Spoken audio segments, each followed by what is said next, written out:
कांग्रेस तो इस्तीफा देने वाले दलवीर गोल्डी आप शामिल बोले, मैं कांग्रेस ਨੂੰ नहीं सगों मैनू कांग्रेस ने छड्या, ਅਸੀਂ मेहनत करते रहे, टिकट किसी होर ਨੂੰ दे ਦਿੱਤੀ। सीएम भगवंत मान ਦਾ ਸੁਖਪਾਲ ਖਹਿਰਾ ਤੇ ਤੰਜ बोले, बीजेपी हो सकती है खैरा ਦੀ अगली पार्टी, ਉਹਨਾਂ ਦੀ ही बोल रहे ने बोली। सुखपाल खैरा ने दलवीर गोल्डी ਨੂੰ ਕਿਹਾ विश्वासघाती, बोले अपने घर बुला के शुरू कराई सी मेरी कैंपेन, हुण बदल गए पाला, ਤਾਂ गोल्डी ਦਾ पलटवार, मेरे ते सवाल चुकन वालियां ਨੂੰ पिड़ च टकरांगे। दिल्ली ਦੇ करीब 50 ਸਕੂਲਾਂ 'ਚ ਬੰਬ ਦੀ ਧਮਕੀ ਦੇ ਨਾਲ ਹੜਕੰਪ, ਪੁਲਿਸ ਅਤੇ ਬੰਬ ਸquad ਟੀਮ ਨੇ ਸਾਂਭਿਆ ਮੋਰਚਾ, ਸਕੂਲਾਂ ਨੂੰ ਕਰਾਇਆ ਗਿਆ ਖਾਲੀ, ਤਲਾਸ਼ੀ ਅਭਿਆਨ ਜਾਰੀ। करतार सिंह पिंडरावाले के भतीजे बलविंदर सिंह खालसा का कत्ल, बटाला गुरुद्वारा कॉम्पलैक्स अंदर खून नाल लथपथ मिली लाश, गुरुद्वारे की सेवा संभाल कर रहे सन बलविंदर खालसा। पंजाब भर पुलिस ने चलाया ऑपरेशन कासो, नशे वेचन वालियां ते उन्हां दे साथियां दे घरां दी लई तलाशी, कुछ चक्कियां नूं हिरासत 'ਚ लिया।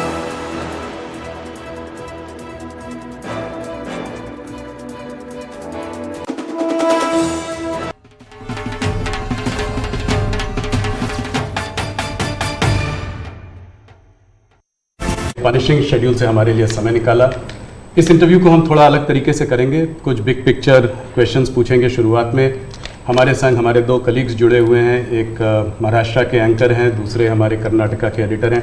ये दो स्टेट्स अहम हैं इस चुनाव में, तो हमने सोचा कि थोड़े सवाल वो भी आपसे करेंगे। शुरू करते हैं। पहला सवाल।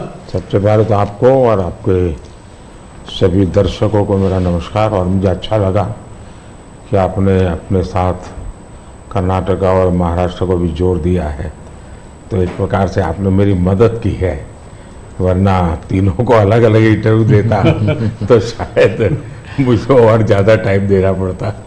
बहुत धन्यवाद, स्वागत है आपका नेटवर्क 18 के। पहला सवाल मोदी जी, हम लोग पूरे देश का भ्रमण कर रहे हैं, इधर उधर जा रहे हैं, हम लोग साउथ में थे, बिहार गए और भी महाराष्ट्र में भी थे, तो हर जगह ये देखा गया है कि चाहे विपक्ष से बात करें, चाहे आपके उम्मीदवारों से बात करें, लोग कहते हैं कि जब मोदी जी यहाँ आएंगे तो सब कुछ बदल जाएगा। अभी कुछ नहीं कह सकते, मोदी जी आएंगे तो हो सकता है स्वीप हो जाए, हो सकता है सीट निकल जाए। तो क्या 2024 के इस चुनाव को हम नरेंद्र मोदी पर एक रेफरेंडम की तरह देख सकते हैं, जनमत संग्रह की तरह देख सकते हैं? अब ये तो सारा खेल मीडिया के लोगों का होता है, किस समय किस प्रकार से एनालिसिस करना, लेकिन मैं इतना कहूँगा कि मैं कोई चुनाव के समय काम करने वाली सरकार नहीं चलाता हूँ। आप मेरा 10 साल का रिकॉर्ड देखेंगे तो एवरेज फ्राइडे सैटरडे संडे मैं हिंदुस्तान के किसी न किसी कोने में गया हूँ, जनता के बीच में रहा हूँ, और इसलिए मेरा जाना निरंतर चलता रहता है। और चुनाव में मैं मानता हूं कि लोकतंत्र का उत्सव ऐसा है कि सभी राजनीतिक दलों का कर्तव्य है कि ज़्यादा से ज़्यादा लोगों के बीच जाएं, जाकर के एक प्रकार से प्रशिक्षण का काम होना चाहिए, संवाद होना चाहिए, विचार विमर्श होना चाहिए। तो मैं एक राजनीतिक क्षेत्र के कार्यकर्ता के नाते चुनाव या न हो, मैं इसे अपना कर्तव्य मानता हूं और इसलिए मैं जाता हूं। जहां तक ये 2 फेज का सवाल है, मैंने ऐसा जन समर्थन बहुत कम चुनावों में देखा है जो मैं इस बार देख रहा हूं। एक प्रकार से चुनाव जनता जनार्दन लड़ रही है, सुशासन के लिए लड़ रही है, अपने सपनों को साकार करने के लिए लड़ रही है। ऐसा मुझे लगता है, शायद मैं तो शायद एक निमित्त हूं। इस बार मेरा जरा ज़्यादा उत्साह है लोगों के बीच जाने का, और पहले के तुलना में शायद मैं ज़्यादा बार जाना भी चाहता हूं, इसलिए कि जो जनता जनार्दन इतने उमंग और उत्साह के साथ इतनी बड़ी जिम्मेदारी उठा ली हो, तो उस जनता जनार्दन को जाकर के उनको प्रणाम करना, नमन करना, उनका आशीर्वाद लेना, ये मुझे अपना कर्तव्य लगता है। और मैं देखता था जो फर्स्ट राउंड हुआ तो मैंने किसी दोस्तों को कहा था कि पहले राउंड में ये हमारे खिलाफ जो लोग मोर्चा लगा के बैठने की कोशिश कर रहे हैं, पहले राउंड में वो पस्त हो गए जी। और कल मैंने देखा दूसरे राउंड में ये ध्वस्त हो चुके हैं। यानी पहले लोगों ने पस्त कर दिया, अब ध्वस्त कर दिया। मोदी जी, जब कैंपेन की आपने शुरुआत की थी तो बड़े हाई नोट पे ये कैंपेन की शुरुआत हुई थी। आपने कहा, आपने अपने सरकार के पूरे काम का परिचय दिया, आपने डेवलपमेंट एजेंडा को लेकर आगे बढ़े, इकोनॉमी पर आपने जो है बहुत प्रकाश डाला और इसके ऊपर बहुत काम हुआ भी है। अभी इधर उधर एक दो चरण के बाद आते आते आपने जो है राजस्थान में एक रैली में एक कांग्रेस के मैनिफेस्टो पर एक डायरेक्ट अटैक किया।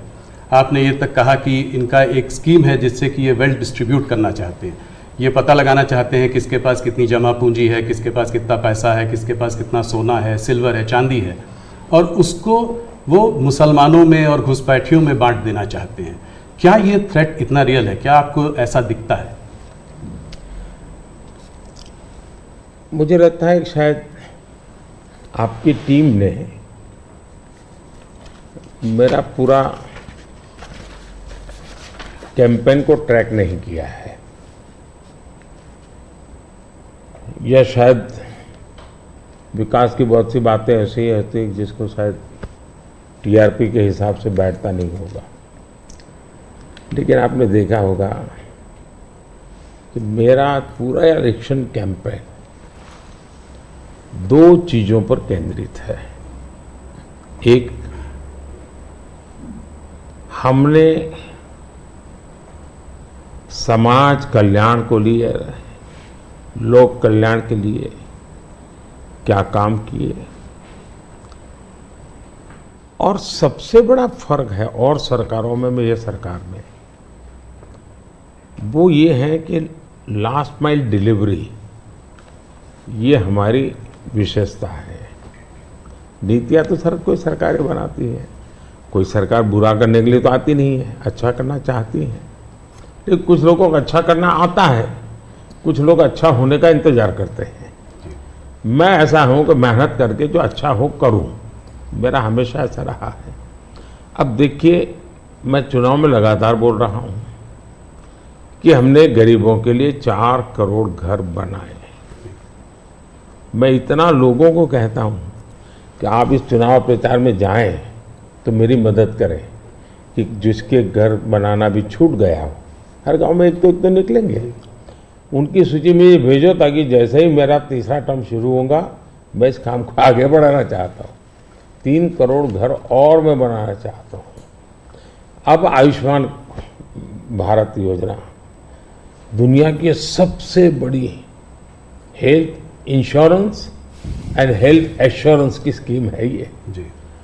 55 करोड़ लोगों को इलाज का भरोसा कि भाई अब आपको मोदी है, मोदी की सरकार है, 5 लाख रुपए तक का खर्च होगा, संभाल लेंगे। इस बार हमने मैनिफेस्टो में कहा है कि किसी भी वर्ग का, किसी भी समाज का, किसी भी बैकग्राउंड का व्यक्ति क्यों न हो, जिस भी परिवार में 70 से ऊपर की आयु के जो भी व्यक्ति होंगे, पुरुष स्त्री सब, उन सबको हम ये 5 लाख रुपए तक मुफ्त इलाज की सुविधा देंगे। इस बार हमने मैनिफेस्टो में ये भी कहा है कि जो आशा वर्कर हैं, आंगनवाड़ी वर्कर हैं, उनको हम इसका बेनिफिट देंगे। ट्रांसजेंडर जितने भी हैं, किसी भी आयु के क्यों न हो, हम उनको ये बेनिफिट देंगे। तो ये बात हम लोगों को बताते हैं। अब आप देखिए जी, हमारे देश में बैंकों का राष्ट्रीयकरण हुआ, ये जो मिलकर जब्त करने के खेल चल रहे हैं ना जी, पहले कर चुके हैं जी। सारी बैंकें प्राइवेट थी, लूट लिया रातों रात, गरीबों के नाम पे लूटा गया। लेकिन हमारे देश की बैंक खस्ता हाल हो गई। आधे से अधिक आबादी ऐसी थी कि गरीबों के नाम बैंक तो लिया लेकिन बैंक खाता नहीं हुआ।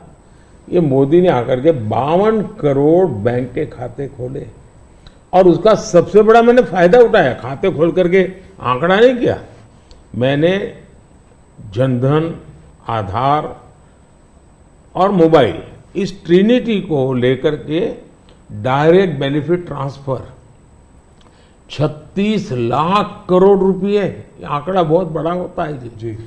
36 लाख करोड़ रुपए डायरेक्ट बेनिफिट ट्रांसफर लोगों के खाते में गए। अगर मैंने बैंक खाते न खोले होते तो इनका बड़ा फाइनेंशियल इंक्लूजन इस दुनिया में, पूरी दुनिया में एक साल में जितने अकाउंट खुलते होंगे ना, उससे ज्यादा काम हमारे देश में हुआ है। जल जीवन मिशन हमारे देश में जी 3-4% घरों में भी घर में नल से जल आता था, वो भी ज्यादातर अर्बन लोकेलिटी में। आज 14 करोड़ ग्रामीण परिवारों को नल से जल पहुंचा है। अब ये सारे काम है, 25 करोड़ लोग गरीबी से बाहर ऐसे ही नहीं आए जी। हमने उनको इतना सशक्त बनाया, और मेरी स्ट्रेटेजी यही है कि हम गरीब को इतनी ताकत दें कि गरीब खुद गरीबी को परास्त करे। और जब गरीब अपने मेहनत से गरीबी को परास्त करता है ना, उसके बाद उसको गरीबी में वापस नहीं जाना, ये संकल्प बन जाता है और वो देश की शक्ति बन जाता है। आज हमें फायदा है, 25 करोड़ लोग गरीबी से बाहर आए, बहुत बड़ा अचीवमेंट है जी। दुनिया इसकी तारीफ कर रही है जी। और ये एक मॉडल बनेगा जी। ये जो डेवलपिंग कंट्रीज है उनके लिए मॉडल बनेगा जी। अब देखिए 2014 के पहले क्या हाल था। 2014 के पहले आपके सारे मीडिया वाले निकाल दीजिए, फ्रेजाइल फाइव यही हेडलाइन होता था जी। आज जी हम वाइब्रेंट इकोनॉमी बन गए। IMF ने दुनिया के 150 देशों का समूह, जिसमें चाइना भी है, हिंदुस्तान भी है, जिसको हम कहें कि एक डेवलपिंग कंट्रीज है या जो इमर्जिंग इकोनॉमी वाले देश हैं, ऐसा का एक समूह का उनको क्लासिफाई करके उन्होंने उसका एनालिसिस किया। बड़ा इंटरेस्टिंग है, यानी एक प्रकार से ये इंडिया का पीयर ग्रुप हम कह सकते हैं। अब देखिए क्या एनालिसिस है। 1998 इंडिया पर कैपिटा GDP इस पीयर ग्रुप से 30% के आसपास थी, यानी पूरा 150 देशों का देश है। उस समय अटल जी की सरकार थी, 98 में अटल जी की सरकार है। 98 से 2004 अटल जी के अपने कार्यकाल में ये 30% को 35% ले गए। अच्छा प्रोग्रेस हुआ। लेकिन दुर्भाग्य देखिए जी, 2004 में ये सब खिचड़ी कंपनी आ गई और ये खिचड़ी कंपनी ने अटल जी की मेहनत जो थी उस पर पानी फेर दिया। 35% को 30 पर ले आ गए वो लोग। यानी इन सारी कंट्रीज ने भारत से ज्यादा अच्छा परफॉर्म किया और हमने बुरा किया। यूपीए की सरकार में भारत डेवलपिंग वर्ल्ड की अपेक्षा और गरीब हो गया। हमसे गरीब थे, वो भी हमसे आगे निकल गए। लेकिन 2014 में हमारे सरकार बनने के बाद 2019 तक में आपको खुशी होगी, हम 30 पर से 37 पे पहुंचा दिया। अब यानी हमारी इनकम दुनिया के और देशों की अपेक्षा बहुत तेजी से बढ़ी है। अगर आप 10 साल के कालखंड में इन्फ्लेशन को भी ले, जो महंगाई की इतनी चर्चा करते हैं ना, तो ये 10 साल सबसे कम इन्फ्लेशन वाला कालखंड रहा है। ये मैं इतना सारा जो कहता हूं और हकीकत के आधार पर कहता हूं, कठोर परिश्रम करने के बाद अचीव किया है जी। पूरी सरकार को मोबिलाइज किया है और लक्ष्य को पार करने के लिए जी जान से जुड़ गए हैं। उसके बावजूद भी मोदी क्या कहता है? मोदी तो कहता है ये तो ट्रेलर है, मुझे तो और आगे जाना है और नई नई आकांक्षाएं, और मैं बहुत तेजी से बढ़ना चाहता हूं देश को लेकर के। और कांग्रेस का जहां तक मैनिफेस्टो है, कोई मुझे बताए क्या चुनाव के अंदर पॉलिटिकल पार्टियों के मैनिफेस्टो ये कोई शोपीस के लिए होते हैं क्या? सचमुच में तो मीडिया का काम है कि हर एक पॉलिटिकल पार्टी के मैनिफेस्टो की बारीकी से जांच पड़ताल करे। मैं इंतजार कर रहा था कि मीडिया करे। पहले दिन मैंने एक कमेंट तो कर दिया था, जी मैं कोई आज कर नहीं रहा, जी कि भाई मुझे मैनिफेस्टो देख करके लगता है कि इस पर पूरी तरह मुस्लिम लीग की छाप है। तो मुझे लगा कि मीडिया चौंक जाएगा, जो एनालिसिस करने वाले चौंक जाएंगे, लेकिन पता नहीं अब उनकी व्यस्तता कुछ और है। मैनिफेस्टो में उनकी तरफ से जो परोसा गया उतना ही गुड़ी गुड़ी उछालते रहे। फिर मुझे लगता भी ये तो इकोसिस्टम का बड़ा मिली बगैर लगता है। अब मुझे सच्चाई लेकर जाना पड़ेगा। मैंने काफी 10 दिन इंतजार किया कि देश इस मैनिफेस्टो में जो बुराइयां हैं उसको कोई न कोई, क्योंकि निष्पक्ष तरीके से आता है तो अच्छा है। आखिरकार मुझे मजबूरन ये सच्चाइयां लेकर के आनी पड़ी। अब देखिए साहब, अब उनके एक महाशय ने अमेरिका में इंटरव्यू दे दिया जी इनहेरिटेंस टैक्स पर, तो इनहेरिटेंस टैक्स की बात ले आए। 55% टैक्स आपकी प्रॉपर्टी। अब मैं विकास और विरासत की बात कर रहा हूँ, ये विरासत को लूटने की बात करते हैं। तो मैं और वेल्थ रिडिस्ट्रीब्यूशन की बात करते हैं, और उनके आज तक का इतिहास है, वो करेंगे क्या? तो फिर मेरी जिम्मेवारी, मेरी रिस्पॉन्सिबिलिटी है कि मैं देशवासियों को बताऊं कि भाई ये इस दिशा में ले जा रहे हैं।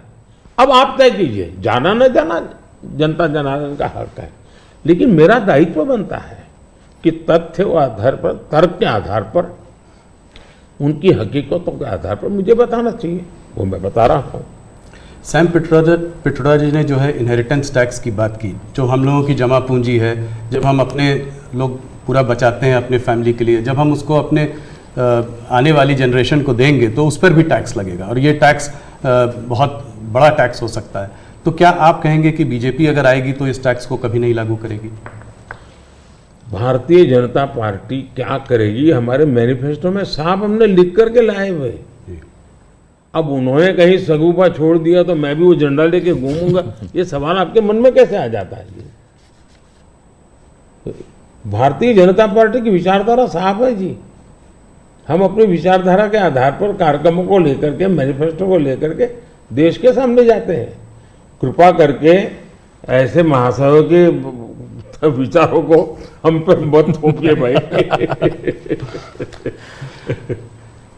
मोदी जी, राहुल गांधी ने एक बात और कही है, वो कहते हैं कि जब वो सरकार अगर उनकी आएगी तो वो एक नेशनल एक्सरे कराएंगे। इसी से जुड़ा सवाल है, इसीलिए मैं पूछना चाह रहा हूँ, एक नेशनल एक्सरे कराएंगे। बात सिर्फ कास्ट सेंसस की नहीं है जो कि वो करते आए हैं, उस पर भी मैं आपका मत जानना चाहूँगा, मगर बात वो कहते हैं इससे आगे है। बात कास्ट की नहीं, बात जस्टिस की है। और वो कहते हैं कि हम जो है एक सोशियो इकोनॉमिक सर्वे लाएंगे, एक इंस्टीट्यूशनल सर्वे लाएंगे, और उसमें देखेंगे कि किसके पास किस जाति और किस उस वर्ग के पास क्या है, कितना धन है, कितनी इंस्टीट्यूशंस में भागीदारी है, और उसके बेसिस पर हम इस पूरे सिस्टम को रीडिस्ट्रीब्यूट करेंगे। इसको आप कैसे देखते हैं? सबसे पहले तो इस देश में जो लोग अपने आप को राजनीति के एक्सपर्ट मानते हैं,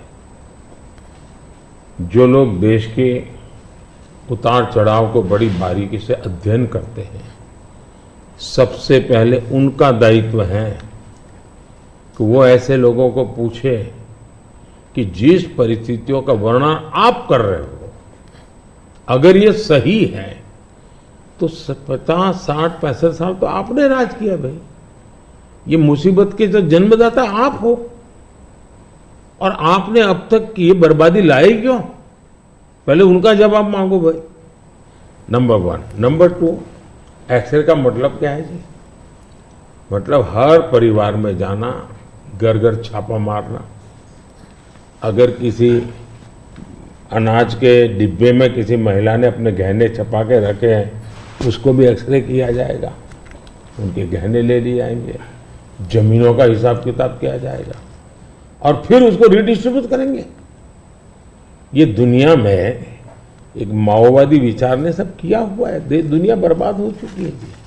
ये पूरी तरह अर्बन नक्सल उस सोच का सीधा सीधा प्रगटीकरण है, और इसलिए मैनिफेस्टो आने के 10 दिन तक बाद भी ये जो जमात आए दिन लिखा-पट्टी करती है ना, वो चुप रही, उनके प्रोटेक्शन में चुप रही है।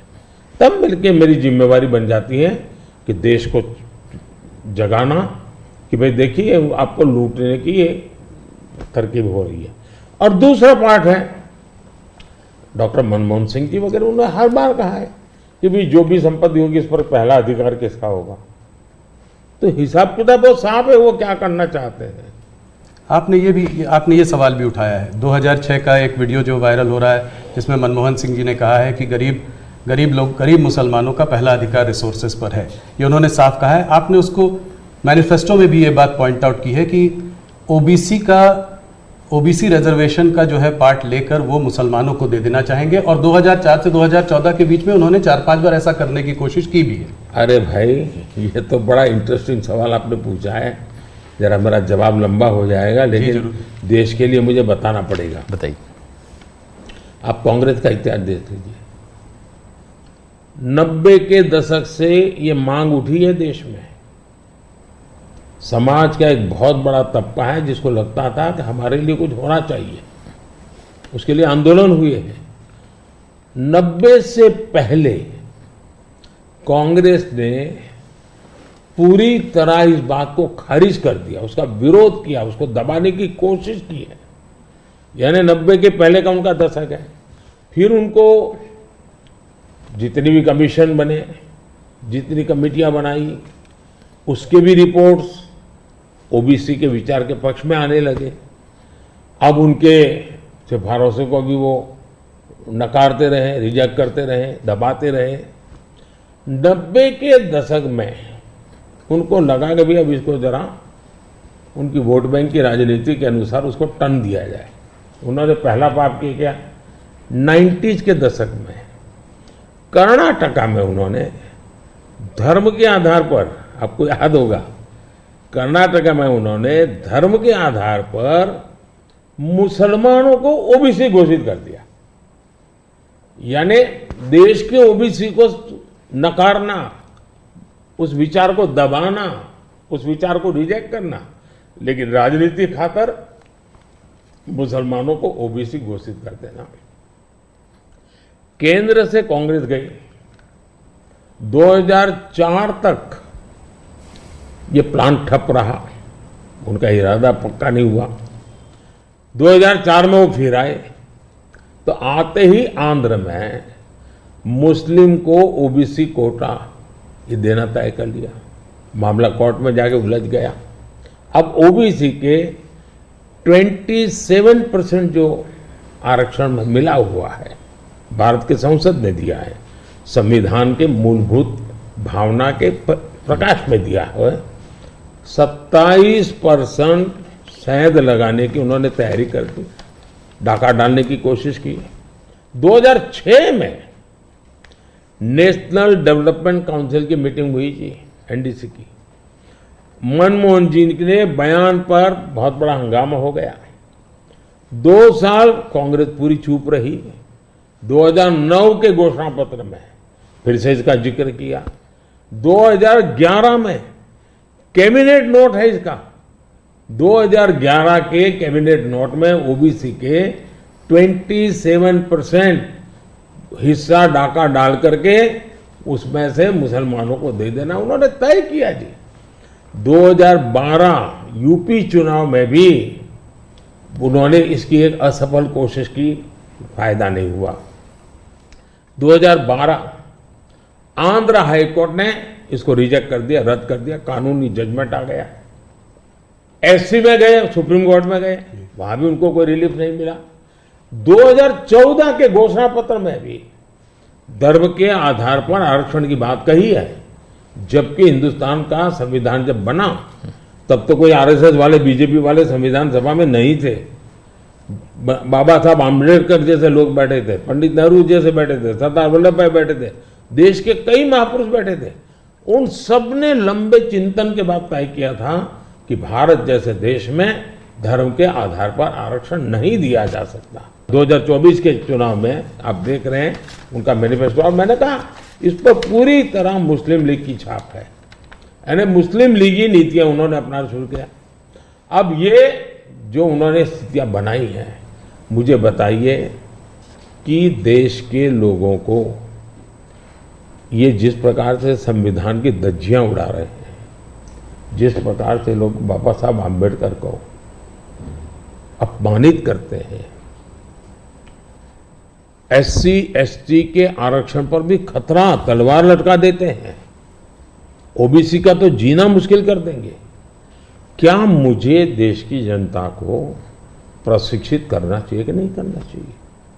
मैं सभी जो भी विद्वान लोग हैं, जो कलम के धनी हैं, जो निष्पक्ष हैं, उनका ये दायित्व बनता है कि ऐसे समय देश को वो एजुकेट करें, सही चीजें बताएं।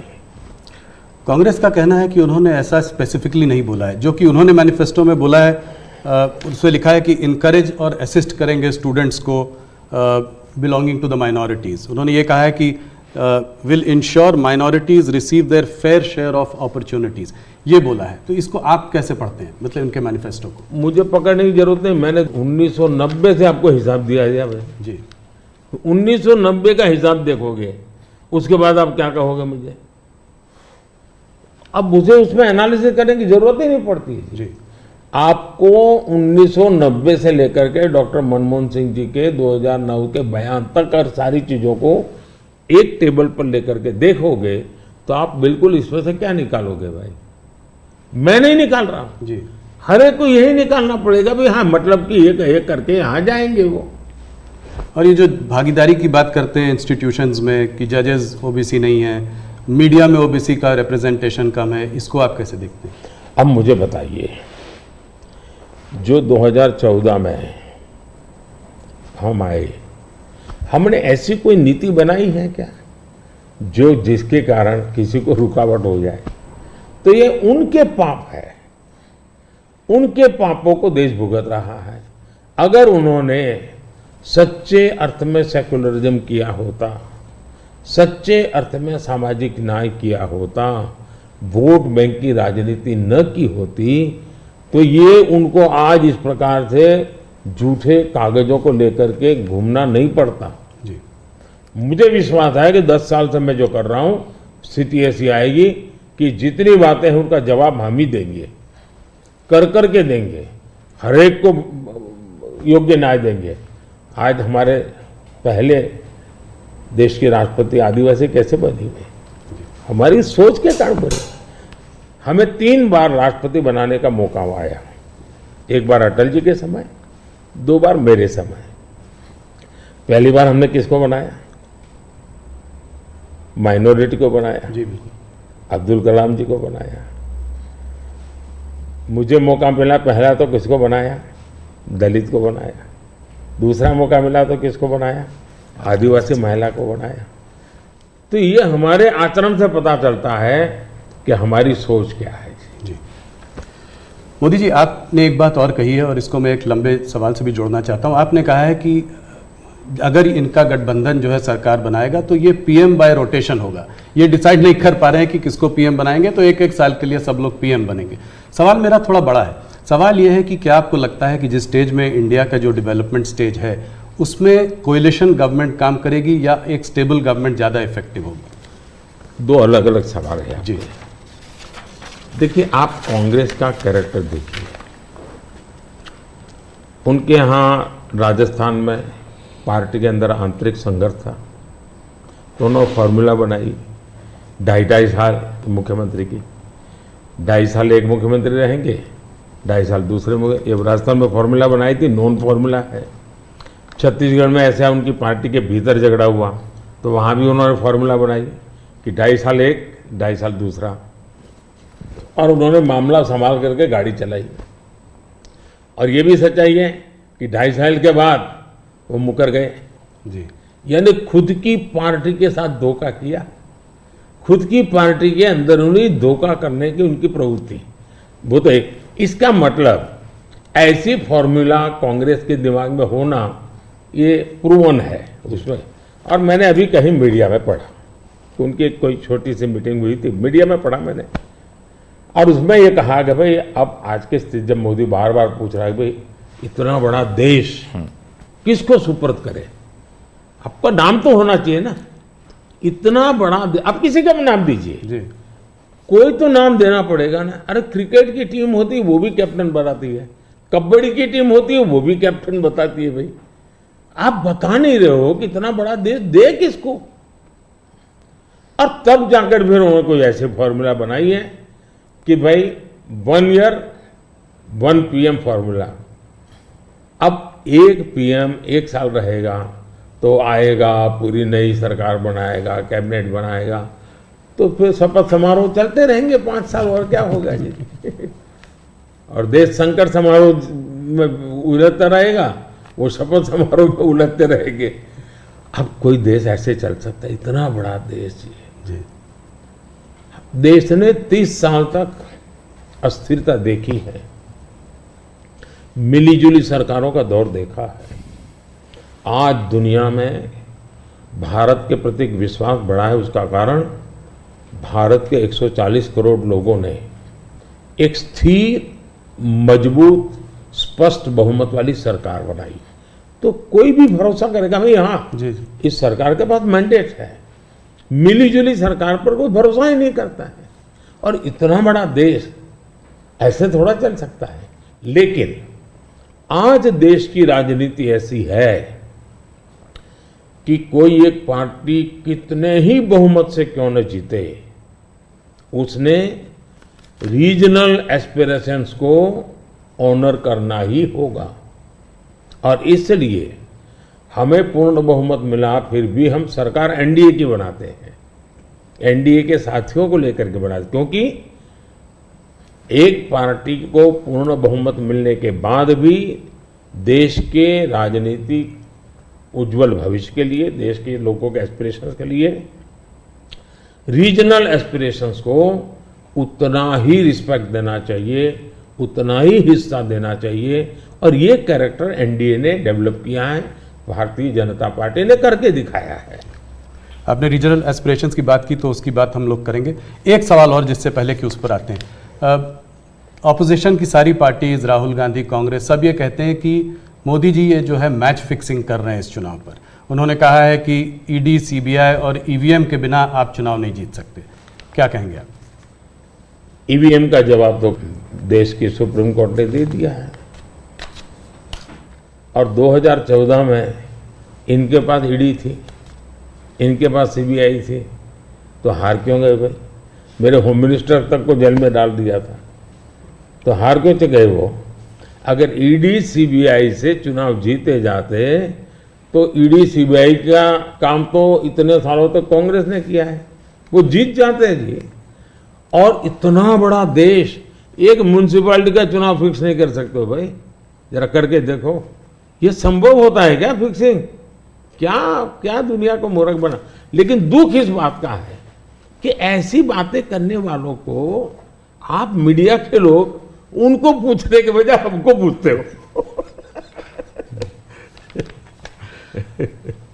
मोदी जी थोड़ा सा लेकिन इसमें एक बात चौकस है जी, मैं मानता हूं पिछले कई दिनों से इंडिया अलायंस के लोग इतने निराश हो चुके हैं कि अभी उनको बहाने ढूंढना बहुत जरूरी बन गया है। क्योंकि पराजय के बाद भी लोगों के सामने जाने के लिए उनको इसलिए मैं समझता हूं शायद वो अभी से ये सारे तर्क ढूंढ रहे हैं कि पराजय के तर्क क्या होंगे। शायद उसी की उनकी इंटरनल एक्सरसाइज है ये। मोदी जी दो स्टेट्स अहम हैं इस चुनाव में, एक है कर्नाटका और एक है महाराष्ट्र। कर्नाटका जहां पे अभी आपकी हार हुई थी विधानसभा के चुनाव में, और महाराष्ट्र इसलिए क्योंकि वहां पर एक अजीब सी खिचड़ी बनी हुई है, दो पार्टियां टूटी हैं। मेरे दो साथी मेरे साथ हैं। सबसे पहले शुरुआत करते हैं कर्नाटका से। तो हरिप्रसाद जी जो हमारे वहाँ के एडिटर हैं वो आपसे कुछ सवाल पूछना चाहते हैं। हरिप्रसाद जी स्वागत है आपका। ಕರ್ನಾಟಕದಲ್ಲಿ ನೇಹಾ ಹಿರೇಮಠ್ ಮರ್ಡರ್ ಕೇಸ್ ಬಹಳ ಚರ್ಚೆ ಆಗ್ತಾ ಇದೆ. Neha killed inside the campus by Fayaz. Even JP Nadda ji rushed to her house. आप क्या सोच रहे हैं, ये अभी ये फोकस शिफ्ट हो रहा है क्या? कर्नाटक का चुनाव का फोकस ऐसे इश्यूज को शिफ्ट हो रहा है? देखिए, नड्डा जी का कार्यक्रम वहां चल रहा था और इतनी बड़ी घटना घटी थी, और ऐसी चीजों में हमें वो किस दल के थे, वो कांग्रेस के थे, उसकी बेटी की हत्या हो गई तो हमारा क्या, ये हमारे संस्कार नहीं है, न ही हमारी सोच है, और एक मानवीय संवेदना का विषय है। और मैं मानता हूं कि अच्छा हुआ अध्यक्ष जी ने इतनी चुनाव की आपाधापी में भी उनके सांत्वना देने का प्रयास किया है। ये पूरी तरह मानवीय व्यवहार है। मैं भी अब मैं बताता हूं कि शायद कौन सा चुनाव है मुझे याद नहीं है, लेकिन राहुल जी का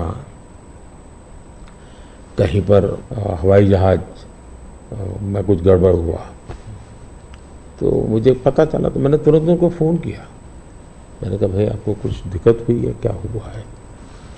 ये हमारा कर्तव्य बनता है। मैं गुजरात का मुख्यमंत्री था और दमन में मैडम सोनिया जी, फिर हमारे अहमद पटेल साहब, वो सारे लोग, उनका हेलीकॉप्टर एकदम से क्रैश कर गया। मुझे पता चला, मैंने तुरंत फ़ोन किया।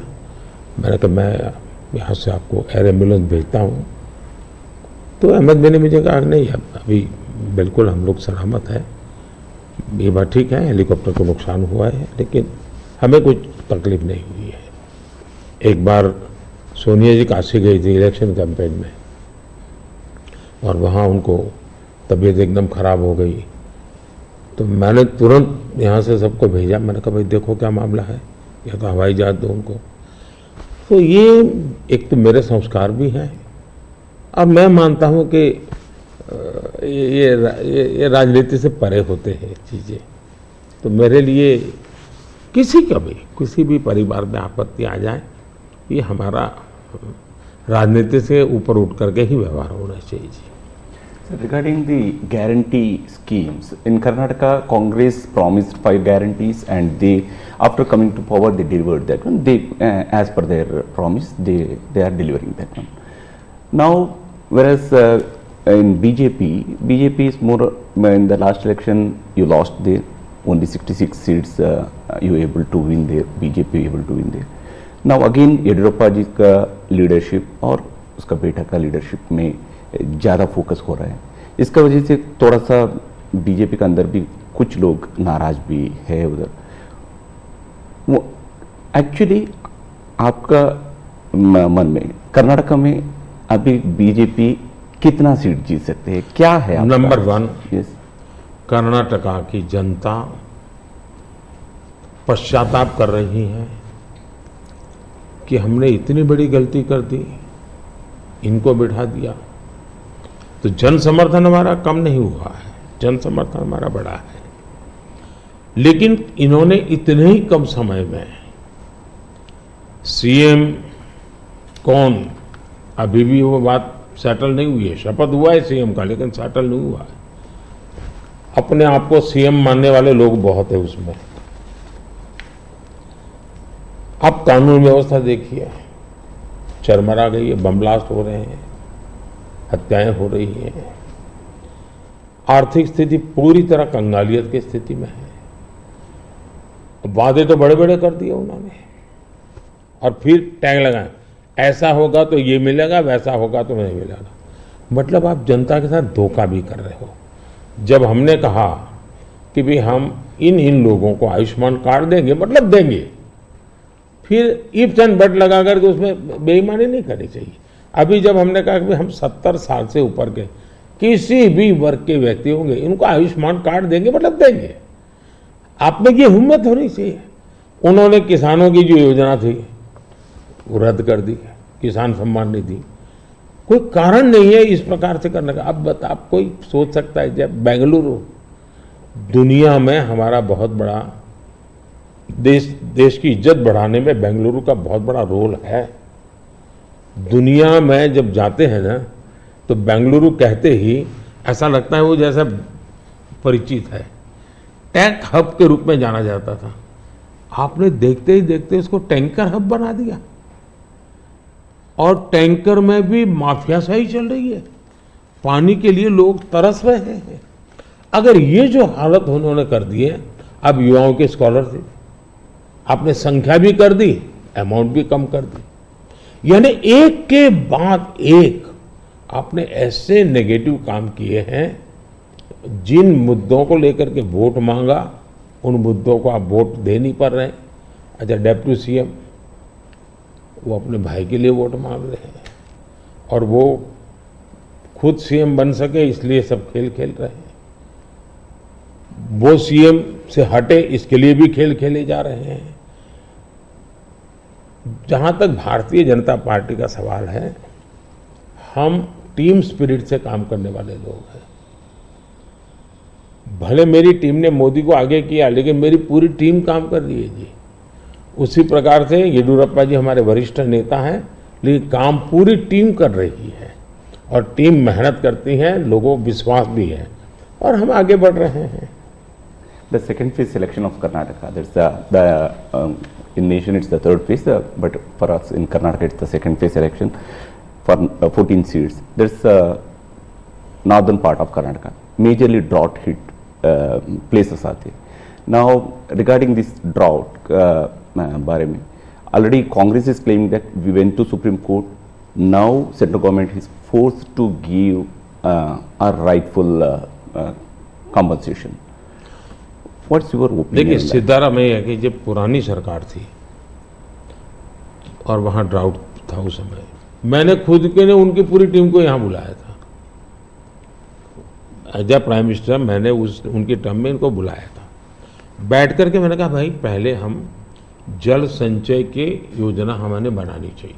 अब जहां तक स्टेट डिजास्टर रिलीफ फंड का सवाल है, हमारी सरकार ने पहले ही जो केंद्र का हिस्सा होता है वो उनके यहां बैंक के खाते में जमा करके दे दिया हुआ है जी। हमारी इंटर मिनिस्ट्रियल टीम उसने भी प्रभावित क्षेत्रों में जो नियम है, पद्धति वो जो हमने नहीं बनाई, कई दशकों से है, उसके अनुसार वो टीम वहां गई है, जाकर के उसने सर्वे किया है। और हर बार ऐसा होता है, जैसे मेरे यहाँ गुजरात में भूकंप हुआ तो मैंने एक मेमोरेंडम भेजा, भारत सरकार ने एक टीम भेजी, उन्होंने सर्वे किया, उन्होंने हिसाब किताब लगाया। अब ये सारी प्रोसेस चल रही है, आचार संहिता आ गई तो हमने इलेक्शन कमीशन को कहा भाई हमारे सामने ये विषय है, हम इसको जैसा ही आप परमिशन देंगे हम देना चाहते हैं। एनडीआरएफ के तहत अब राशि रिलीज भी कर चुके हैं उस नियम के अंतर्गत। मोदी जी, थोड़ा सा हमारे संग हमारे एंकर जुड़े हुए हैं विलास बड़े, आपसे कुछ महाराष्ट्र के बारे में बातचीत करना चाहता हूँ। नमस्कार भैया। मोदी जी, तुम्हाला महाराष्ट्राचा नमस्कार, महाराष्ट्राकडून नमस्कार। महाराष्ट्र में बीजेपी को उन 23 सीटों को बचाना है जो आपने 2019 में जीती थी, लेकिन इस बार महाराष्ट्र में एक पूरी खिचड़ी बनी हुई है। शिवसेना और एनसीपी टूटी है, उनके दो पार्टनर आपके साथ है, जो दो गुट है आपके साथ है। क्या उद्धव ठाकरे जी और शरद पवार जी के साथ या उनके पक्ष में आप कोई एक सिंपैथी की लहर देख रहे? देखिए, पहली बात तो मैं महाराष्ट्र के सभी लोगों को मेरा नमस्कार, और मेरे लिए अच्छी बात है कि मैं अलग से महाराष्ट्र के विषय को लेकर आपसे बात कर रहा हूँ। अब देखिए, ये बात सही है कि वहाँ लंबे अरसे से मिलीजुली सरकार चलती है।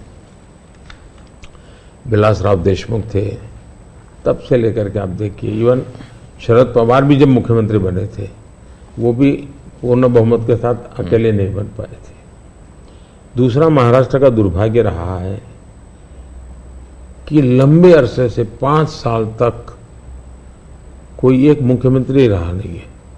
एक भी व्यक्ति 5 साल में, देवेंद्र फडणवीस पहले व्यक्ति थे लंबे अरसे के बाद जो एक पूरा कार्यकाल मुख्यमंत्री रहे और पूरी सरकार बेदाग रही, पूरी सरकार लोगों का भला करने वाली सरकार रही है।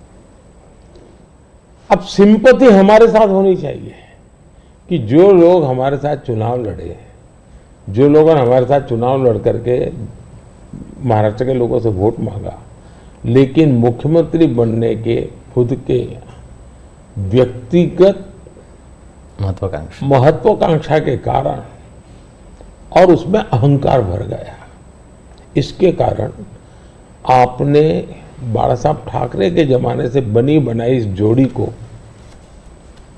धोखा दे दिया और उसका लोगों को गुस्सा है, बीजेपी के प्रति सिंपत्ति है।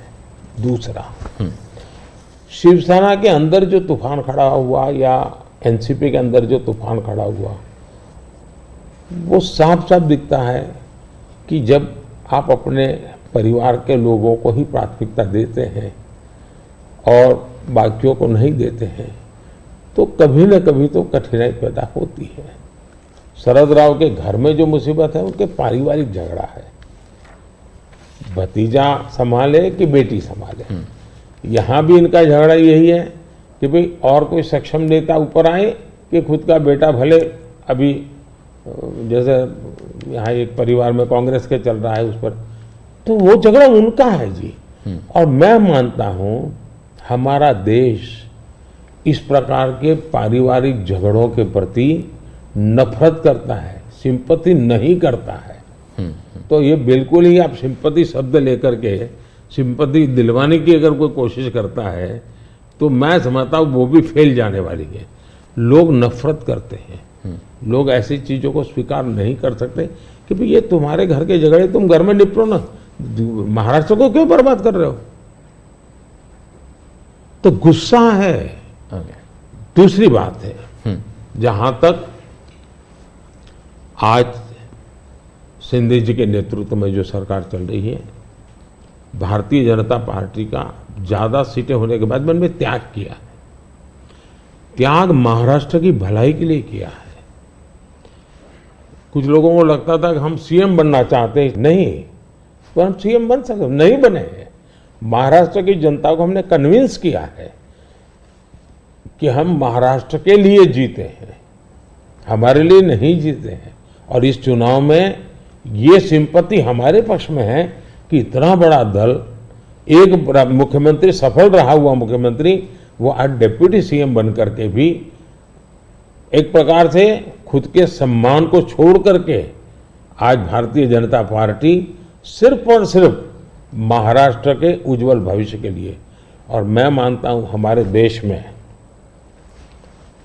बंगाल बर्बाद हो गया, कोलकाता एक इकोनॉमी को ड्राइव करता था, लेकिन वहाँ इस प्रकार की उठापटक की राजनीति ने बर्बाद कर दिया। बिहार और उत्तर प्रदेश अस्थिरता की राजनीति ने तबाह करके रख दिए थे। महाराष्ट्र को इस हालत में जाने नहीं देना चाहिए।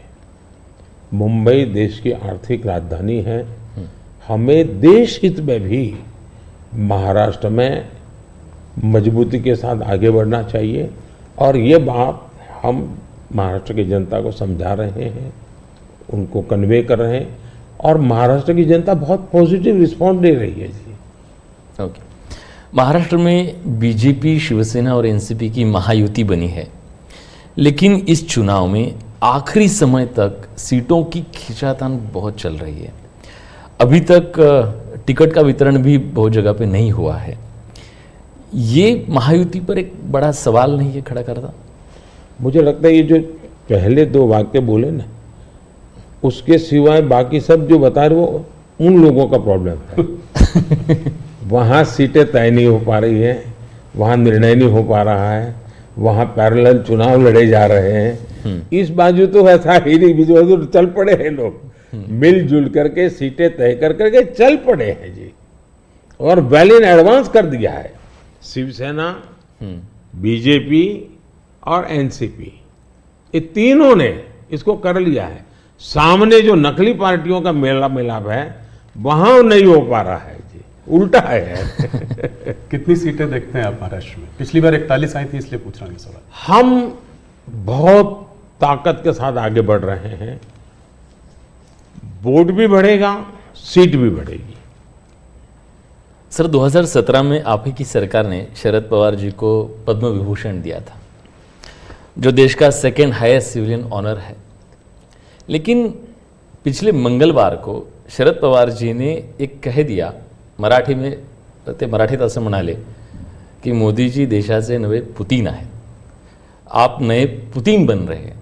आप इस कमेंट को कैसे देखते हैं? मैं उनका आदर करता हूं, आज भी करता हूं। हाँ। और मैं मानता हूं सार्वजनिक जीवन में लंबे अरसे तक जिन जिन लोगों ने काम किया है वो हमारे साथ रहे न रहे, हमारे विरोध बने, वो अलग बात है। इसका मतलब ये हुआ कि जिसके अंदर वो पुतिन को देखते हैं उसकी सरकार से अवार्ड लेकर के वो गर्व कर रहे हैं। ये तो बहुत बड़ा कॉन्ट्राडिक्शन है भाई। लेकिन वो गर्व कर रहे हैं। जहां तक मेरी पार्टी की सोच और व्यक्तिगत रूप से मेरी सोच, अब देखिए हमने भारत रत्न दिया तो किसको दिया? प्रणब मुखर्जी, नरसिम्हा राव, चौधरी चरण सिंह जी, कर्पूरी ठाकुर। और इस देश में किसी ने क्वेश्चन नहीं किया कि मोदी जी अब इनको क्यों भारत रत्न दे रहे हैं। सबको लगता हाँ यार ये ड्यू था, डिजर्व था। किस दल के थे? हमारे खिलाफ ढेर सारी बातें उन्होंने बताई हुई ऐसे लोग हैं, लेकिन निर्णय उसके आधार पर नहीं होता है। आप पद्म पुरस्कार देखिए, मुलायम सिंह जी, असम के तरुण गोगोई जी, पीए सांगमा जी, जमीर जी, एसएम कृष्णा जी, आप देखिए जी, सारे लोग हैं दूसरी पार्टियों के हैं, हमने उनको पद्म दिया। हम पद्म देते हैं उनको अपने अपने क्षेत्र में जो उनका योगदान है, देश के लिए जो भी उन्होंने किया है, ये देश का दायित्व है। अवार्ड देश का है, दल का नहीं है जी। ये मोदी की पर्सनल प्रॉपर्टी नहीं है, ये भारतीय जनता पार्टी का उस पर कॉपीराइट नहीं है जी।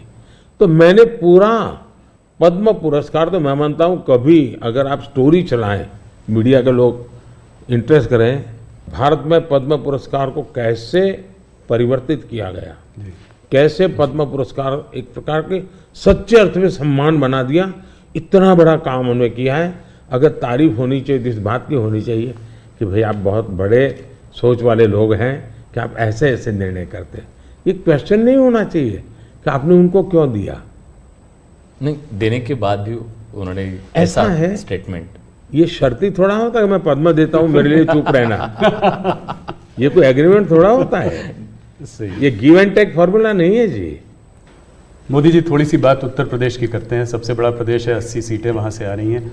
क्या इस बार आप लोग 2014 का रिकॉर्ड तोड़ पाएंगे? 71 सीट लाई थी बीजेपी, 73 एनडीए। इस बार अगर देखें तो अखिलेश और राहुल साथ में चुनाव लड़ रहे हैं और दमखम के साथ जो है पूरे परिवार को उन्होंने वहाँ से उतारा है। खुद कन्नौज से लड़ रहे हैं अखिलेश जी, डिम्पल मैनपुरी से लड़ रही हैं, फिरोजाबाद, आजमगढ़, तमाम जगह से उनके परिवार के लोग लड़ रहे हैं। हो सकता है कि कहते हैं कि गांधी लोग भी शायद वापस अमेठी और रायबरेली से लड़े। तो इस उसमें आप इस चुनाव को कैसे देखते हैं? राहुल जी, आप जितने गर्व से सब उतरे हैं, सब उतरे से 4 बार बोल रहे हैं। नहीं, गर्व से ये मजबूरी है कि क्या है? परिवार के लोगों को उतारना पड़ रहा है, ये मजबूरी है। ये उनका मूल कैरेक्टर है, इसके सिवा उनके पास कोई है ही नहीं। फैमिली मेंबर के लिए लड़ना, फैमिली मेंबर के लोगों के लड़वाना, यही खेल है। अच्छा, ये पहले इकट्ठे नहीं आए क्या भाई? पहले भी इकट्ठे आ चुके हैं, बार बार इकट्ठे आ चुके हैं। लेकिन उत्तर प्रदेश की जनता को अपना भविष्य क्या है उसकी समझ पूरी है। और इसलिए मैंने पार्लियामेंट में कहा था कि आज उत्तर प्रदेश की और देश का हाल ऐसा है कि बड़े बड़े नेता लोकसभा के मैदान से भाग रहे हैं, राज्यसभा का रास्ता खोज रहे हैं। और हुआ वैसा ही है। बड़े लोग ने चुनाव लड़ने के लिए तैयार नहीं है जी। लेकिन हम एक जिम्मेवारी के साथ काम चल रहे हैं, सबको साथ लेकर के चल रहे हैं। और मुझे पक्का विश्वास है कि अब शायद कुछ बचेगा नहीं, उनका कुछ नहीं बचेगा। 2014 से बेहतर परफॉर्मेंस होगी, उनका कुछ बचेगा ही नहीं जी। एक सवाल और, आप इसका पार्ट जवाब दे चुके हैं इसलिए मैं उसको संक्षेप में पूछूंगा। ऑपोजिशन कांग्रेस सब आपके पीछे कहता है कि सरकार जो है ईडी सीबीआई इंटेलिजेंस एजेंसीज का इस्तेमाल कर रही है, आपने कहा है कि ईडी इंडिपेंडेंट है।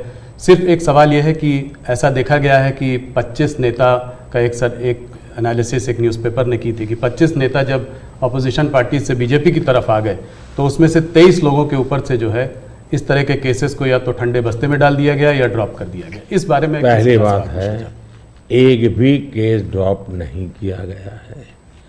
जो अदालत कहेगी वही होगा, हम कोई निर्णय लेंगे, स्वतंत्र है। दूसरी बात है, पॉलिटिकल लीडरशिप के केस कितने हैं भाई? ओनली 3%। 97% अच्छे अच्छे ब्यूरोक्रेट जेल में है।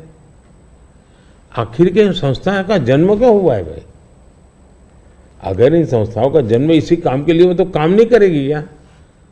और अदालत इतनी बड़ी है जी, किसी को जमानत नहीं दे रही है अदालत, तो अदालत देखती होगी ना भाई। और भ्रष्टाचार के मामले में हम कम से कम उसको लाइट न ले जी। सचमुच में देश में चर्चा होनी चाहिए कि पहला एक जमाना ऐसा था, आपको आरोप लगता था ना तो भी हिल जाते थे। आज गुनाह सिद्ध हो चुका, सजा हो चुकी, फिर भी आप हाथ ऊंचा कर करके फोटो निकलवा रहे हो। आप भ्रष्टाचार का महिमा मंडन कर रहे हो। इस देश में ये आलोचना का विषय होना चाहिए। भ्रष्टाचार को न्यू नॉर्मल के रूप में ट्रीट नहीं करना चाहिए, वरना इस देश का बहुत नुकसान होगा जी। ये सवाल बीजेपी और अदर्स का वाला नहीं है, देश के लिए ठीक नहीं है कि आप इसको न्यू नॉर्मल बना दें। और मैं देख रहा हूँ धीरे धीरे ऐसा वातावरण बनाया जा रहा है, हाँ ठीक है यार वो तो चलता रहता है। यही तो देश, गरीब आदमी मर रहा है जी। हमने कैसे भी करके इससे देश को मुक्त करना चाहिए, रिजॉल्व होना चाहिए कंट्री का, वो नहीं हो रहा है जी। और मैं तो मानता हूं कि भाई देखिए, मैं जो कोशिश कर रहा हूं, एक सिस्टम को पॉलिसी ड्रिवन बनाओ, टेक्नोलॉजी को भरपूर लाओ। आज हमने, पहले एक प्रधानमंत्री कहते थे 1 रुपया जाता है 15 पैसे पहुंचता है जी। आज मैं कहता हूं 1 रुपया जाता है पूरे 100 पैसे पहुंचते हैं, डायरेक्ट बेनिफिट ट्रांसफर। क्यों? सिस्टम को सुधारो भाई। हमने जेम पोर्टल बनाया, करप्शन को कम करने की दिशा में हमारा बहुत बड़ा कदम है जी। दूसरा, समाज को भी जगाओ, समाज को भी आदत डालो कि भाई भ्रष्टाचार बुरा है, किसी भी स्तर पर भ्रष्टाचार से मुक्त रहना चाहिए। और देश में वो वातावरण बन रहा है, पॉलिटिकल लोगों को डर नहीं है। और मैं मानता हूं उसमें कुछ मात्रा में ये जो सिर्फ हमारा विरोध है इसलिए उनका समर्थन कर देना, ये शोभा नहीं देता है भाई। आपने पिछले कार्यकाल में काफ़ी बड़े काम किए, आर्टिकल 370 को रद्द किया, सीएए को लेके आए, मगर ऑपोजिशन लीडर्स इस कैंपेन में सब कह रहे हैं कि अगर वो सरकार बनाएंगे तो इन सब को जो है सीएए को रिपील कर देंगे। ममता बनर्जी खास करके कह रही हैं सीएए को इम्प्लीमेंट नहीं होने देंगी। इसको आप कैसे देखते हैं? पहली बात है कि जिसको भारत का संविधान समझ है, जिसको भारत के फेडरल स्ट्रक्चर का पता है, किसके पास कौन काम है वो सब पता है, वो कभी ऐसी बात बोलेंगे नहीं, क्योंकि ये उनके अधिकार क्षेत्र का विषय ही नहीं है जी। अगर मोदी भी राज्य का मुख्यमंत्री होता है तो नहीं कर सकता है जी। जो भारत सरकार के विषय है वो भारत सरकार करेगी, जो राज्य सरकार के विषय होते हैं वो राज्य सरकार करेगी। लेकिन जनता को मूर्ख बनाने की फैशन हो गई है, जनता को अंधेरे में रखने, इसलिए वो कुछ भी बोलते रहते हैं। दूसरी बात है, मैं चैलेंज करता हूं, कांग्रेस पार्टी कल प्रेस कॉन्फ्रेंस करके बता दें कि हम 370 वापस लाएंगे, क्योंकि 370 हटने के बाद ये लोग संविधान की इतनी बड़ी बातें करते हैं ना जी। बाबा साहब अम्बेडकर के नाम पर, और हमको इतनी गालियां देते हैं। हिंदुस्तान में बाबा साहब अम्बेडकर का संविधान पूरे देश में लागू नहीं हुआ था। जम्मू कश्मीर में 70 साल तक भारत का संविधान नहीं लगा है। ये हमने आकर के भारत के संविधान, और वहाँ दलितों को पहली बार आरक्षण मिल रहा है जी। वाल्मीकि समाज वहाँ रहता है, वहाँ पहली बार आरक्षण मिल रहा है। ये सब क्या बातें करते हैं जी। और उनकी हिम्मत है क्या? वो प्रेस कॉन्फ्रेंस करके बोले कि हम 370 फिर से वापस लाएंगे। हिम्मत है तो कोई भी दल हिम्मत है तो आ जाए मैदान में। मोदी जी, बंगाल की तरफ चलते हैं। वेस्ट बंगाल में जो है इस बार चुनाव काफ़ी ज़ोरों में लड़ाई हो रही है। पिछली बार जब आप 2019 में 18 सीट लाए थे 42 में, तो लोग चकित रह गए थे, लोगों को उम्मीद नहीं थी कि आप 18 सीट लाएंगे। इस बार आपके एक नेता ने कहा है कि 36 सीट आ सकती है। राजनाथ जी ने मुझसे इंटरव्यू में कहा था कि 36 सीट आ सकती है। कैसे देख रहे हैं इस वक्त माहौल को? देखिए, जहां तक लोगों का चकित वाला जो आप कह रहे हैं ना, उनका प्रॉब्लम यह है कि मुझे 10 साल हो गए, अभी भी वो मानने को तैयार नहीं कि देश की जनता ने मोदी नाम के किसी व्यक्ति को प्रधानमंत्री बनाया। तो ऐसी एक जमात है जो देश के मैंडेट को स्वीकार करने को तैयार नहीं है जी। अब हकीकत है भाई कि देश की जनता हमको समर्थन दे रही है। आपने हिसाब लगाया था नहीं होगा नहीं होगा, वो तो आपकी गलती थी जी। हमारे तो लोगों के साथ संपर्क है। मैं मालदा में था, मैंने जी मैं हैरान था कितना बड़ा जबरदस्त वहां माहौल था जी। अब जनता जनार्दन का विश्वास बन रहा है कि देश में एक स्थिर मजबूत सरकार है। बंगाल में भी उसका परिणाम अच्छे मिले, और टीएमसी के शासन में महिलाओं पर जो अत्याचार हो रहे, संदेश खाली की जो घटना है, पूरे देश को हिला दिया है जी।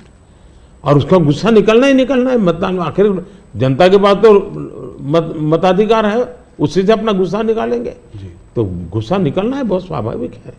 आपने देखा होगा नोटों के ढेर, क्या कभी आपके टीवी वालों ने इतने सारे नोटों के ढेर कभी पकड़े गए देखा था? पिछले कुछ सालों में आप लगातार 50 करोड़ के ढेर, 300 करोड़ के ढेर, 250 करोड़ के ढेर, 200 करोड़ के ढेर, देश चौंक गया है जी। आप कितना इसको दबाने की कोशिश करो, लेकिन देश के दिल दिमाग में स्थिर हो चुका है कि ये लूटने वाले लोग हैं। तो इस बार जीत और बड़ी होगी। बिल्कुल क्लीन स्वीप कर रहे हैं। उड़ीसा को कैसे देखते हैं? उड़ीसा में आपने जो है बीजेडी का साथ छोड़ा। भारतीय जनता पार्टी वहां अलग रही है। बीजेडी ने मुद्दों के आधार पर समर्थन, केंद्र में हमारा समर्थन किया था, मुद्दों के आधार पर जी। और ऐसे बहुत से दल हैं जो मुद्दों के आधार पर हमें समर्थन देते रहे हैं। तो बीजेडी का हमारा नाता हो रहा, राज्य के अंदर हम बिल्कुल, उड़ीसा की पूरी अस्मिता खत्म हो रही है भाई। उड़ीसा की अस्मिता संकट में है। उड़िया लैंग्वेज वो खतरे में आ रही है। और मैं नहीं मानता कि उड़िया के लोग अब ये लंबे अरसे तक इसको सहन कर सके। इतने संसाधन है जी। आज उड़ीसा देश का रिचेस्ट स्टेट बन सकता था जी, रिचेस्ट स्टेट, लेकिन क्या हालत बना के रखी है। तो अब उड़ीसा के सामान्य मानवी के अंदर एस्पिरेशंस है जी। और मुझे लगता है कि हमें सेवा का मौका मिलना चाहिए। हम उड़ीसा को कहां से कहां पहुंचा कर देंगे। उड़ीसा से बात बिहार की भी करते हैं। बिहार में आपने फिर नीतीश जी के संग वापस जो है आपका गठबंधन उनके साथ है, उस गठबंधन के साथ लड़ रहे हैं। कैसे देखते हैं? पिछली बार 39 सीटें थी आपकी 40 में, क्या इसको रिपीट कर पाएंगे? पहले एक तो हम चुनाव असेंबली का 60 लड़े थे जी, बाद में वो कहीं गए फिर वापस आए। तो हम जो जनता का मैंडेट है उसके अनुसार साथ में है जी, जहां तक जन समर्थन का सवाल, कल मैं बिहार में ही था, जी, जो जन समर्थन मैं देख रहा हूँ जी, अनप्रेसिडेंटेड, इतनी गर्मी में कोई पैंडल नहीं, कुछ नहीं, जी, और लाखों लोग जिस प्रकार से इस बात से जुड़े हुए हैं, मैं साफ देख रहा हूँ जी कि बिहार में पहले हम एक आध सीट शायद हार जाते थे, शायद इस बार एक भी नहीं हारेंगे। 40 में 40, एक भी नहीं हारेंगे। बहुत बड़ा बयान है। मोदी जी, एक आध पर्सनल सवाल आपसे करना चाहूँगा। आपने बहुत इलेक्शन देखे हैं, आप गुजरात में लंबे समय रहे हैं, ये आपका तीसरा चुनाव है सेंटर में। मैंने देखा है कि समय समय पर चुनाव से आप पर पर्सनल अटैक अक्सर होते जाते हैं। कहीं पे कभी बोला जाता है मोदी को गोली मार दो, कभी बोला जाता है सर फोड़ दो। अभी हाल फिलहाल में राहुल गांधी ने भी आप पर आपको कुछ ऐसे शब्द बोले हैं जो कि पर्सनल अटैक के तौर पर उनको भी देखा जा सकता है। ये ऐसा मोदी के साथ क्यों होता है? मोदी के साथ क्यों हो रहा है इसका जवाब तो मेरे पास नहीं है, लेकिन ये सवाल मोदी को क्यों पूछना चाहिए? ये सवाल इस देश में चर्चा का होना चाहिए कि सार्वजनिक जीवन में आखिर मोदी का गुनाह क्या है? वो पीएम बना वही गुनाह है ना। मतलब आप जो भी गाली देते हैं प्रधानमंत्री को दे रहे हैं। अब प्रधानमंत्री को इस प्रकार से सर फोड़ देंगे या कभी मेरी माँ को गाली देना, कभी ये, और मैं हैरान हूँ जी, भारत के राष्ट्रपति पर भी किस प्रकार का कटाक्ष किया गया था, शर्म आए इस प्रकार की भाषा का प्रयोग किया था। मैं हमेशा मानता हूँ कि मतदाता ही मेरा परिवार है, देश ही मेरा परिवार है, और मैं सकारात्मक राह से जा रहा हूँ। लेकिन जो ऐसा कर रहे हैं उस पर तो मैं आप लोगों पर छोड़ता हूँ, देशवासियों पर छोड़ता हूँ कि इन लोगों की तरफ कैसे देखना चाहिए। मोदी जी, अगर एक सवाल मैं ये समझना चाहूँ कि ये जो तीसरा टर्म होगा आपका, वो पहले दूसरे से अलग कैसे होगा? पहला कार्यकाल मेरा कैसा गया, तो मैं सामान्य मानवी की जो जरूरतें थी उनको मैं एड्रेस करना चाहता था।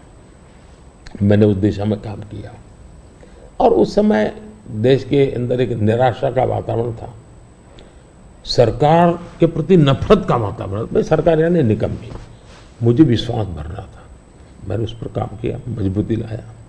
जो दूसरा कार्यकाल था वो मैंने कुछ परिणाम दिखाए, लोगों को विश्वास भर दिया कि हम आगे बढ़ सकते हैं, हम दुनिया के अंदर एक कॉन्फिडेंस लेवल आया है देश में, वो कॉन्फिडेंस एक बहुत बड़ी ताकत है। अब आगे जो मेरा कार्यकाल है, मुझे ये जो हताशा में से विश्वास में परिवर्तित हुआ, आकांक्षा में परिवर्तन हुआ, जो एस्पिरेशंस के अंदर परिवर्तित हुआ, अब मुझे देश को तीसरी आर्थिक महाशक्ति बनाना है। लेकिन ये जब मैं 11 से 5 पे लाया, उसी की कंटिन्यूटी है जी। ये मैं 5 वर्ष और निकम्मा और 3 वाला अच्छा, ऐसा नहीं हो सकता जी। तो पहले मनमोहन सिंह के समय पर 11 तक थे, हम जोर लगा करके 5 पर ले आए, अब जोर लगा करके 3 पर ले जाएंगे। तो हम हर चीज में कंटिन्यूटी करना चाहते हैं। अब जैसे बिजली, हमने बिजली पहुंचाने का बड़ा अभियान चलाया, बिजली पहुंचा दी। अब मेरा लक्ष्य है पीएम सूर्यघर योजना और 0 बिजली बिल, और मैं हर घर पर सोलार सिस्टम लगे, और मैं सिर्फ बिजली का बिल 0 चाहता हूं, इतना नहीं, मैं 3 चीजें चाहता हूं। एक, हर परिवार का बिजली का बिल 0 हो। दूसरा, अतिरिक्त बिजली जो हो वो बेचे, कमाई करे। तीसरा, जमाना इलेक्ट्रिक व्हीकल का आएगा।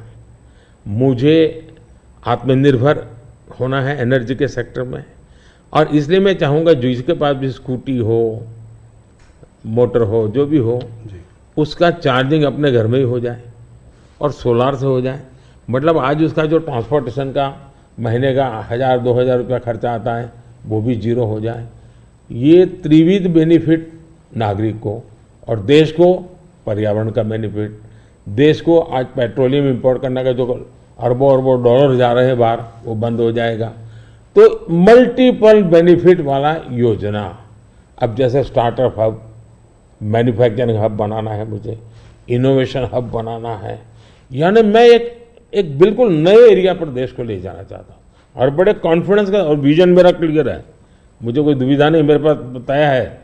नेक्स्ट 100 डेज में, 4 जून के बाद 100 डेज में मुझे क्या काम करना है, अभी से मेरे पास क्लियर है। 5 साल में क्या करना है, क्लियर है। 2047 में विकसित भारत बने, क्लियर है। इसलिए मैं कहता हूं 24/7 फॉर 2047, ये मेरा मिजाज है। इस पर अलग से एक चर्चा करनी पड़ेगी आपको हमारे ग्रुप के साथ। आज विलास मुझसे सुबह एक सवाल पूछ रहे थे, मैंने कहा मोदी जी से खुद ही पूछना डायरेक्ट। आपने आपकी पूरी यात्रा में बहुत सारी कठिनाई का सामना किया है। ऐसी हालत में भी आप टफ डिसीजन लेते हैं, ये कैसा कर पाते हैं? देखिए, मैं टफ डिसीजन वगैरह नहीं लेता हूँ जी, मैं सही डिसीजन लेता हूँ। कोई टफ डिसीजन होते नहीं, सही होते हैं। किसी को टफ लगे, किसी को ना लगे, ऐसा हो सकता है। लेकिन फिर भी मैं सोचता हूँ कि ये सब कैसे होता है। जैसा आश्चर्य आपको होता है, मुझे भी होता है कि मोदी ये कैसे करता है। फिर मैं सोचता हूँ नहीं, शायद परमात्मा ने ही मुझे इस काम के लिए भेजा हुआ है। मुझसे जो कुछ भी है वो कोई ईश्वरीय शक्ति करवा रही है, और वो ईश्वरीय शक्ति, ईश्वरीय प्रेरणा से मैं करता रहता हूँ। ये कोई परमात्मा की देन है, परमात्मा ने मुझसे कुछ काम लेना तय किया है। किसी पर्पज के लिए परमात्मा ने मुझे भेजा है, और इसलिए मैं ये जो बाकी तूफान चल रहा है उससे बहुत परे रहता हूँ। लेकिन इस तूफान में शांत कैसे रहते हैं? वही मैं उससे परे रहता हूँ। मुझे शायद परमात्मा ने यही राह दिखाई है कि तुम उन चीज़ों में मत उलझो, तुझे कोई बड़ा काम करना है, तुम अपने काम में लगे रहो। तो परमात्मा का निर्देश है, परमात्मा की इच्छा है, परमात्मा की योजना है, और शायद ये उसी का मैं एक निमित्त हूँ, कुछ नहीं हूँ। इसी से जुड़ा सवाल था कि आपको हम लोग देखते हैं, हमको आपका शेड्यूल मिलता है, आप इतना ट्रैवल कर रहे हैं, दिन में 5, 4, 6 रैली, वो भी कोई इस प्रदेश में तो कोई दूर दूसरे प्रदेश में, तो इस सब में आप फिट कैसे रहते हैं? कौन सी ऐसी शक्ति है जो आपको ये दृढ़ संकल्प दे रही है आगे बढ़ने का? पहली बात तो मैंने कहा ना कि ये मैं नहीं कर रहा हूँ, ये ईश्वर ने तय किया हुआ है। ईश्वर ने मुझे शायद इसी काम के लिए भेजा है, क्योंकि मैं जिस परिवार में पैदा हुआ हूँ जी, मेरी माँ ने कुछ पढ़ी लिखी नहीं थी, उसे स्कूल नहीं देखा था, मेरा कोई पॉलिटिकल बैकग्राउंड नहीं है, और इतना बड़ा देश, इतना काम ईश्वर नहीं करेगा तो कौन करेगा? और मेरे लिए 2 ईश्वर हैं, एक जिसको हम देख नहीं पाते हैं, और दूसरे वो जो जनता जनार्दन है। मैं जनता जनार्दन को भी ईश्वर का ही रूप मानता हूँ, और दूसरा परमात्मा के प्रति मेरी अपार श्रद्धा है। शायद परमात्मा ने मुझे इस काम के लिए भेजा है, जनता जनार्दन ने आशीर्वाद दिया है, शक्ति दी है। जहाँ तक मैं काम क्यों कर पाता हूँ, मैं मेरे लिए जीता नहीं हूँ, न मैं मेरे लिए जन्मा हूँ। तो मेरे मन में हमेशा रहता है कि मुझे जितना समय मिला है उसका पल पल मैं देश के काम आऊं। जहां तक मैं दौड़ता मेरा लगता है लोकतंत्र एक बहुत बड़ा उत्सव है, फेस्टिवल है जी। ये जनता जनार्दन के दर्शन करने का अवसर है जी। हमें मौका लेना चाहिए, जितना जनता जनार्दन के दर्शन कर सकते करना चाहिए। लोकतंत्र का एक उत्सव है जिसमें संवाद होना चाहिए जितना ज़्यादा। तो मैं इसको एक, जैसे हम घर में कोई बड़ी पूजा करते हैं ना, कैसे इन्वॉल्व होते हैं, मेरे लिए पूजा का समय है। मेरे 140 करोड़ देवता, उनकी मैं पूजा कर रहा हूँ, उस भाव से मैं चलता हूँ, लगा रहता हूँ उनमें, वो खप जाता हूँ और थकता नहीं हूँ, भगवान को देख के आता हूँ। मोदी जी बहुत बहुत धन्यवाद आपका, आपने अपने समय इतना समय निकाला। आपके नारे की तरह इस बार हमारा भी एक नारा है, अगली बार सिर्फ न्यूज़ 18 पर आर पार। बहुत बहुत धन्यवाद, आपने हम लोगों को समय दिया। चलिए, बहुत बहुत धन्यवाद। धन्यवाद। सगळ्यांना माझे नमस्कार। सगळ्या महाराष्ट्रातल्या जनतेला